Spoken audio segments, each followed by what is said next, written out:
ఈరోజు చంద్రబాబు నాయుడు కూటమి ప్రభుత్వం ప్రమాణ స్వీకారం చేసి 2 సంవత్సరాలు పూర్తయింది.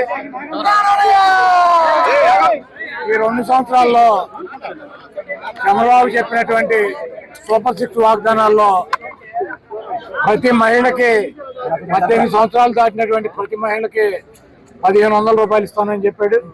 అంటే సంవత్సరానికి 18 సంవత్సరాలు దాటినటువంటి ఈ రాష్ట్రంలో ఉన్నటువంటి మహిళలు 60 సంవత్సరాలలోపు మహిళలకి ఒక్కొక్క మహిళకి 18,000 రూపాయలు చొప్పున 2 సంవత్సరాల నుంచి 36,000 రూపాయలు బాకీ ఉన్నాడు.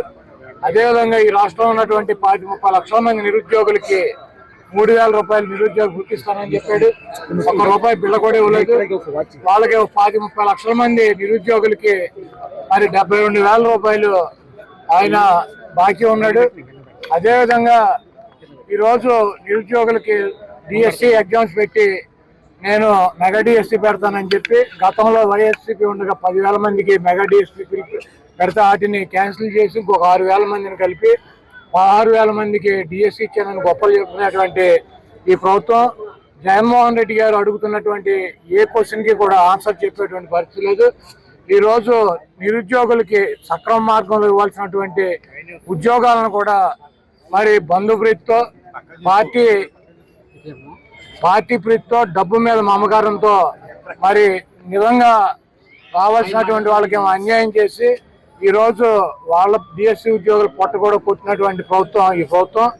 అదేవిధంగా ఈ రాష్ట్రాన్ని అనేక రకాలుగా అభివృద్ధి చేస్తాను, నేను సంపద సృష్టిస్తానని చెప్పాడు. సంపద సృష్టించేది ఏం లేదు.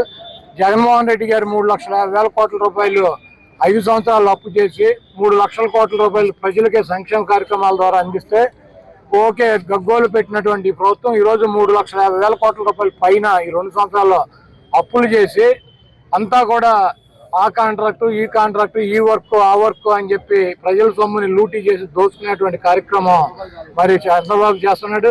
సంపద నేను సృష్టిస్తానని చెప్పి ఇప్పుడు అధికారంలోకి వచ్చినాక చెబుతున్నాడు చంద్రబాబు నాయుడు గారు. సంపద నేనుగా సృష్టించడం, సంపద సృష్టిస్తాం అంటే పిల్లల్ని ఎక్కువ మందిని ఎవరికంటూ ఆడు ఎక్కువ సంపద సృష్టించినట్టు. నేను మా అబ్బాయి సంపద సృష్టించేటువంటి పరిస్థితుల్లో లేము కాబట్టి మీరే మీ సంపదను మీరు సృష్టించుకోండి, మేమిద్దరం చేతగాని వాళ్ళం, మాకేమి సంపద సృష్టించలేదు, మేము ఒక్కొక్కరినే సృష్టించాం, మీరు 4, 5, 10 మందిని మీరు సృష్టించుకోమని చెప్పి మనకి చంద్రబాబు నాయుడు కథలు చెబుతున్నటువంటి పరిస్థితి ఉంది. అదేవిధంగా జగన్మోహన్ రెడ్డి గారిని మా పార్టీని గొడ్డల పార్టీ అని చెప్పి చంద్రబాబు, లోకేష్, తెలుగుదేశం పార్టీలో ఉన్నటువంటి ప్రతి వాళ్ళతోనూ ఆయన ఎల్లో మీడియాతో మాట్లాడిస్తున్నాడు. అవును, జగన్మోహన్ రెడ్డి గారు ఆయన పార్టీ డెఫినెట్గా తెలుగుదేశం పార్టీ గొడ్డల పార్టీ లాగానే కనపడుతుంది. అది గొడ్డలు మామూలు గొడ్డలు కాదు, పరశురాముడి గొడ్డలే. గతంలో మనం చూసాం చరిత్ర. గొడ్డలు ఎవరి దగ్గర ఉండేది? శివుడి దగ్గర ఉండేది.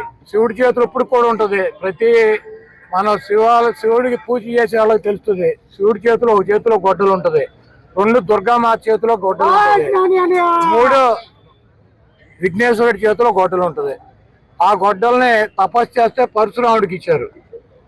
ఆ పరశురాముడు ఆ గొడ్డలతో ఆ రోజు ఉన్నటువంటి రాజుల్ని చంద్రబాబు లాగా మదం ఎక్కి ఒళ్ళు బలిసి ప్రజలను హింసించేటువంటి రాజుల్ని తెగనరికాడు. 21 సార్లు భూమి చుట్టూ తిరిగి పరశురాముడు.